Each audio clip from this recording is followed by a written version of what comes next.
दिवाली खत्म हो गई और लगभग विधानसभा के चुनाव भी पूरे हो गए तो अरविंद केजरीवाल का दिल ईडी के नाम से धड़कने लगा।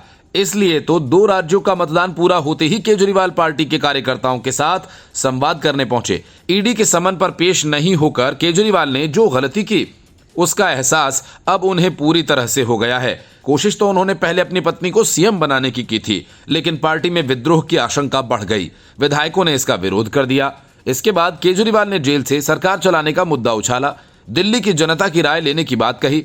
लेकिन लगता है कि जनता की राय केजरीवाल के खिलाफ गई तो अब वे कहने लगे कि मैं पहले भी 15 दिन जेल में रहकर आया हूं, वहां बहुत बढ़िया इंतजाम है, एक बार फिर रह लूंगा जेल में। लेकिन केजरीवाल को भी ये पता है कि तब वे क्यों गए थे और अब क्यों जाएंगे। केजरीवाल ने कहा कि हमारा संगठन और कार्यकर्ता आम आदमी पार्टी की सबसे बड़ी ताकत है। इस मौके पर उन्होंने प्रधानमंत्री नरेंद्र मोदी पर भी हमला बोला। उन्होंने केंद्र सरकार पर निशाना साधते हुए कहा कि मुझे जेल भेजने का प्लान बनाया गया है। केजरीवाल ने कहा कि हम लोग जेल जाने से नहीं डरते हैं, मैं एक बार 15 दिन जेल में रहकर आया हूं, अंदर ठीक ठाक इंतजाम होता है, इसलिए जेल जाने से आप भी मत डरिए। अगर भगत सिंह इतने दिन जेल में रह सकते हैं, मनीष सिसोदिया 9 महीने से जेल में रह सकते हैं, सत्येंद्र जैन 1 साल से जेल में रह सकते हैं, तो हमें जेल जाने से डर नहीं है। केजरीवाल ने आगे कहा, हमें सत्ता का लालच नहीं है। 49 दिन के बाद इस्तीफा दे दिया था।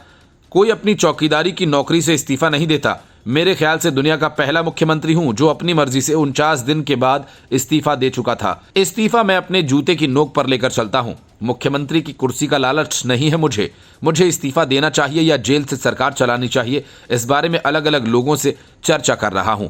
अपने सभी विधायकों पार्षदों से भी चर्चा की थी। आज अपने कार्यकर्ता से बात की। केजरीवाल ने कार्यकर्ताओं से कहा कि अब आप लोगों की जिम्मेदारी लगा रहा हूं। दिल्ली की जनता ने हमें बहुत प्यार दिया। दिल्ली की जनता की मर्जी के बिना हम कुछ नहीं करेंगे।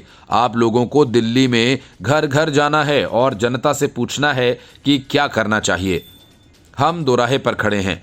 अगले 10 से 15 दिन में हमें दिल्ली छान मारनी है, घर घर में जाना है और जनता से पूछना है कि क्या इस्तीफा देना चाहिए या जेल से सरकार चलानी चाहिए। जो जनता कहेगी हम वही करेंगे। साथ ही केजरीवाल ने अपनी पार्टी के कार्यकर्ताओं से यह भी कहा कि आज से सोच लेना कि लोकसभा चुनाव का प्रचार शुरू हो गया।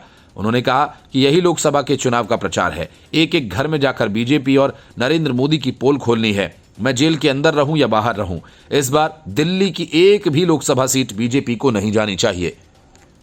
Bureau report, news of India.